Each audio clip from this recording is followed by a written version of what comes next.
కార్మికుల ఐక్యత ప్రభుత్వం నుండి వైఖరి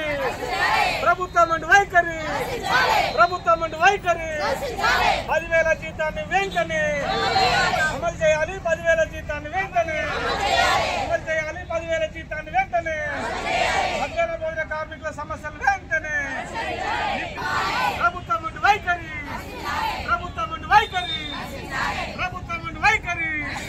చేయాలి. మధ్యాహ్న భోజన కార్మికుల సమస్యలు పరిష్కారం చేయాలి.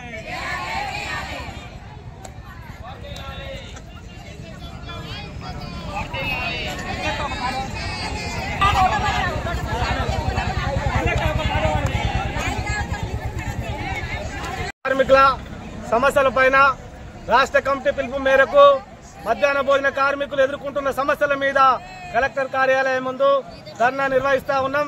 ఈ రోజు సిరిసిల్ల కలెక్టర్ కార్యాలయం ముందు, రేపు వేములవాడ ఆర్డీఓ కార్యాలయం ముందు 2 రోజులు నిరవధి టోకెన్ సమ్మెగా పిలుపునిచ్చి ఈ ప్రభుత్వాలు మా యొక్క సమస్యలు పరిష్కరించకుండా ముందుగా ఉన్నాయి కనుక మేము ఇలా వంటలు బంద్ చేసి ఇలా కలెక్టర్ కార్యాలయం ముందు కూర్చున్నాం. ఒకటే ప్రభుత్వానికి చెప్పదలుచుకున్నాం. మధ్యాహ్న భోజన కార్మికులకు కాంగ్రెస్ ప్రభుత్వం ఎన్నికల మేనిఫెస్టోలో 10,000 రూపాయల జీతాన్ని ఇస్తానని చెప్పి మేనిఫెస్టోలో పెట్టిన విషయం ఇప్పటికీ ప్రభుత్వం వచ్చి ఏడాది అవుతుంది. మా యొక్క 10,000 జీతం అమలు చేయాలని చెప్పి ఈ రాష్ట్ర ప్రభుత్వాన్ని డిమాండ్ చేస్తా ఉన్నాం. ఇలా కేంద్ర ప్రభుత్వం మోడీ 3 సంవత్సరాలకు 1వ తరగతి నుంచి 5వ తరగతి వరకు 72 పైసలు పెంచిండు. 6వ తరగతి నుంచి 8వ తరగతి వరకు ₹1.09 మోడీ ప్రభుత్వం పెంచింది. ఈ రాష్ట్ర ప్రభుత్వం ఇప్పటి వరకు ఇంకా మెనూ ఛార్జీలు పెంచలేదు. 9వ తరగతి నుంచి 10వ తరగతి వరకు సుతా ఇంకా మెనూ ఛార్జీలు పెంచలేదు. మధ్యాహ్న భోజన కార్మికులు ఇలా వంటలు చేయాలంటే లక్షల కొద్దీ అప్పులు తీసుకొచ్చి పెడతా ఉంటే సంవత్సరాల తరబడి బిల్లులు రానటువంటి పరిస్థితి. ప్రతి నెల 5వ తారీఖులోపు చెల్లించాలని చెప్పి ఈ ప్రభుత్వాన్ని డిమాండ్ చేస్తా ఉన్నాం. ఇప్పుడు అసెంబ్లీ జరుగుతూ ఉన్నది.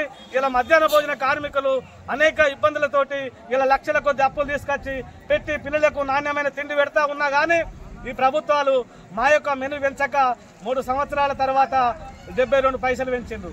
72 పైసలకు ఇలా పొలగానికి చాక్లెట్ రాదు. ఇలా మధ్యాహ్న భోజన కార్మికులు వంటలు చేయాలని చెప్పి ఇలా ఎంఈఓ గారు, డిఓ గారు, కలెక్టర్ గారు స్కూళ్లలో విజిట్ చేస్తా ఉన్నారు. విజిట్ చేయండి, మీరు నిత్యావసర సరుకులు పంపించి మాకు 10,000 జీతం ఇచ్చి మీరు ఏ రకంగా అండమంటే మేము ఆ రకంగా వండడానికి సిద్ధంగా ఉన్నామని చెప్పి మేము ప్రభుత్వానికి తెలియజేస్తా ఉన్నాం. ఇలా మధ్యాహ్న భోజన కార్మికులు ఇలా పొయ్యిల కట్టెలతోటి కళ్ళు ఖరాబ్ అవుతున్నాయి, ఊపిరితిత్తులు ఖరాబ్ అవుతున్నాయి. ఇలా హాస్పిటళ్లలో లక్షల కొద్ది అప్పులు చేసిన పరిస్థితి ఉంది.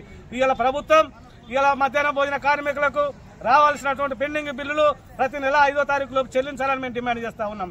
ఇలా ప్రభుత్వం ఏదన్నా వంట చేస్తున్న క్రమంలో ఇలా ప్రమాదం జరిగితే ₹1 ప్రభుత్వాలు మాకు ఇచ్చేటువంటి పరిస్థితి లేదు. ఇలా మధ్యాహ్న భోజన కార్మికులకు డ్రెస్ కోడ్ లేదు, ఇన్సూరెన్స్ సౌకర్యం లేదు, పెన్షన్ సౌకర్యం లేదు. 60 సంవత్సరాలు దాటిన మధ్యాహ్న భోజన కార్మికులందరికీ ₹5,000 పెన్షన్ ఇవ్వాలని చెప్పి మేము ప్రభుత్వాన్ని డిమాండ్ చేస్తా ఉన్నాం. ఇలా మధ్యాహ్న భోజన కార్మికులు గత 23 సంవత్సరాల నుండి ప్రభుత్వాలు ఎట్టిగా చేయించుకుంటూనే ఉన్నాయి, శ్రమ దోపిడీ గురి చేస్తూనే ఉన్నాయి తప్ప ఇలా శ్రమ దోపిడీ గురవుతా ఉన్నాం. ఇప్పటికైనా ఈ ప్రభుత్వాలు పరిష్కరించకపోతే రేపు సమ్మెకి వెళ్తాం. ఇంకా జరగబోయే పరిణామాలు అసెంబ్లీ అయినా ముట్టడిస్తాం, పార్లమెంటుకైనా పోతామని చెప్పి ఈ ప్రభుత్వాలను మేము హెచ్చరిస్తా ఉన్నాం. ఏఐటీసీ మిడ్ డే మీల్స్ జిల్లా ప్రధాన కార్యదర్శి మీసం లక్ష్మణ్ నా పేరు. మేము బడిబడికి ఊరు వచ్చి సిరిసిల్ల జిల్లా రాజన్న జిల్లా లోపల ఉన్నాము. మేము కలెక్టర్ ఆఫీస్ కాడ ధర్నా చేయాలనుకుంటున్నాం. అన్న నువ్వు ఎక్కడో మెట్టి మీద ఉన్నావు, నువ్వు ఎక్కడున్నా కానీ మమ్మల్ని కన్విన్స్ ఎవరో ఏది చేసినా కూడా కొన్ని రోజులు కేసీఆర్ అన్న చేసాడు, నువ్వు మేము మీటింగ్ పెట్టాం వచ్చి కూడా నేను 10,000 ఇస్తా అమ్మ మా కోటేయాలి, నేను ఎవరిని కేసీఆర్ని కూడా కింద పెట్టి కూడా నేను 10,000 ఇస్తా అని చెప్పి నువ్వు వాణి తీసుకున్నావు. ఇప్పుడు మేము అక్కలం చెల్లెళ్ళము కన్న పిల్లలు ఇడిచిపెట్టి ఊళ్ళో ఉన్న జనాభా వచ్చిన పిల్లలు కూడా మా కన్న పిల్లలు అనుకొని మేము కట్టెలు ఎత్తుకొచ్చుకొని నెత్తి మీద ఎత్తుకొచ్చుకొని మోసుకుంటా మేము కళ్ళు కనబడతలేవన్నా. 23 సంవత్సరాలే కంది కట్టుకూరు మాది ఇల్లంతకుంట మండలం చిరుతున్న రాజన్న జిల్లా. మేము ఇక్కడ చిరుతుల కాడికి వచ్చి ఇక్కడ మీటింగ్ లో మా అక్కలు చెల్లెళ్ళు అందరూ 30 ఏళ్ళు దాకా 20 ఏళ్ళ బట్టి 30 ఏళ్ళు 40 ఏళ్ళు 50 ఏళ్ళకు దగ్గర వచ్చినాము. మాకు మాత్రం ఎవరు 15-23 సంవత్సరాలు ఉంది ఏ రాజు కూడా పరిపాలన చేస్తారు కానీ మా పాదల దోపిడే తీసుకుంటారు మీరు అన్న.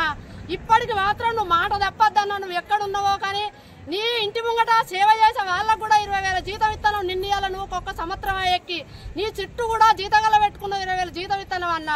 ఈ అక్కల చెల్లెళ్ళ మాత్రం కళ్ళగడ చూడు, మమ్మల్ని మాత్రం కరుణించన్న. ఇక్కడ ఎవడాల రాజన్న జిల్లాలో కూడా రేపు మీటింగ్ ఉన్నదన్న.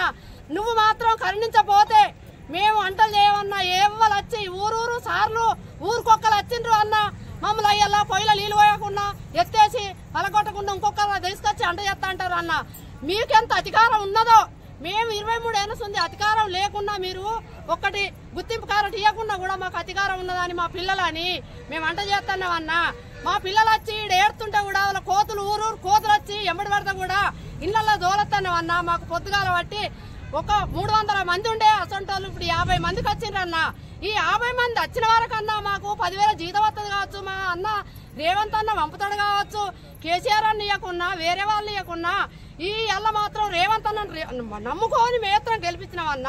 ఎక్కడున్నావు కానీ నువ్వు మాత్రం మా మధ్యాహ్న భోజన కార్మికులను నువ్వు ముచ్చితంగా కోడిగుడ్డు పంపించాలి, ఎంత సౌకులు పంపించాలి. పంపించినట్టయితే మేము 8 గంటలకు పోయి జావ చేయాలి, 9 ప్రార్థన కాగానే జావ అందాలంటాడు అన్న. సారు మేము ఎక్కడికి వెళ్తామన్నా, మాకు ఇంటికాడ పిల్లలు లేరా, పొయ్యిల కట్టలు ఏరకచ్చుకోవాలి, సిలిండర్ ఇస్తలేవు, నువ్వు కోడిగుడ్డు ఉచితంగా ఇస్తలేవు. మేము ఎట్లా చేయాలి ఎట్లా పెట్టాలో నువ్వు గుర్తించితే మాత్రం మేము వంట చేయగలిగినామన్నా. నీకు ఎక్కడ మాది కంది కట్టుకోరు ఇల్లంతకుంట మండలం అన్న. నమస్కారం.